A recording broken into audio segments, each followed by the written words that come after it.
ఇక love marriage ఒప్పుకోలేదని పేరెంట్స్ని చంపిన బిడ్డ. యాచారం దంపతుల మృతి కేసులో కూతురే నిందితురాలు. ఇన్స్టాలో పరిచయమైన వ్యక్తి కోసం దారుణం. అబ్బాయి కులం వేరని ఒప్పుకోకపోవడంతో హత్యకు ప్లాన్. మోకాళ్ళ నొప్పులు తగ్గిస్తానంటూ మత్తు ఇంజెక్షన్లు. ఇద్దరికి ఏవీ డోస్ ఇచ్చి హత్య.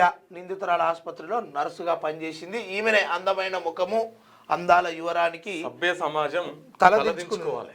అదే ఎందుకంటే ఆయుష్ పోసిన వాళ్ళనే ఆయుష్ తీసినటువంటి పరిస్థితి. ఆయుష్ పోసిన వాళ్ళనే నవమాసాలు కని పెంచి ఒక బతుకు చూపించినటువంటి తల్లిదండ్రుల్ని ఎవరో చంపుతలేరు, పిల్లలు చంపుతున్నారు. ఇంతకంటే సిగ్గుమాలిన చర్య, ఇంత దిగజారుడుతనం ఇంతకు మించి ఉంటుందా? ఎటువైపు వెళ్తున్నాయి మన మానవ సంబంధాలు? ఎటువైపు వెళ్తున్నాయి? ఎందుకు ఇంత విలువల రాహిత్యానికి దిగజారుతున్నాం? ఎవడో ఇన్స్టాగ్రామ్ లో పరిచయమైన అనామకుడి కోసం సొంత తల్లిదండ్రులని చంపడం అంటే మన ఆలోచన ఎక్కడి వరకు వెళ్ళింది చూడండి. సొంత తల్లిదండ్రులని హత్య చేసేంత క్రిమినల్ మైండ్ మనకు ఈరోజు వచ్చేసింది. దీనికి నేపథ్యం సినిమాల ఇంకా ఇవన్నీ మాట్లాడుకుందాం, కానీ సొంత తల్లిదండ్రులు కదా.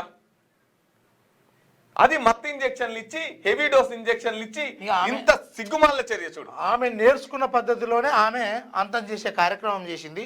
అందులో భాగంగానే ఇక ప్రస్తుతం ఫోన్ మన మాటలు వింటుంది, జాగ్రత్త.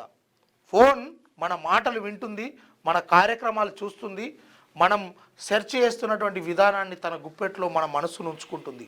జాగ్రత్త. AI right.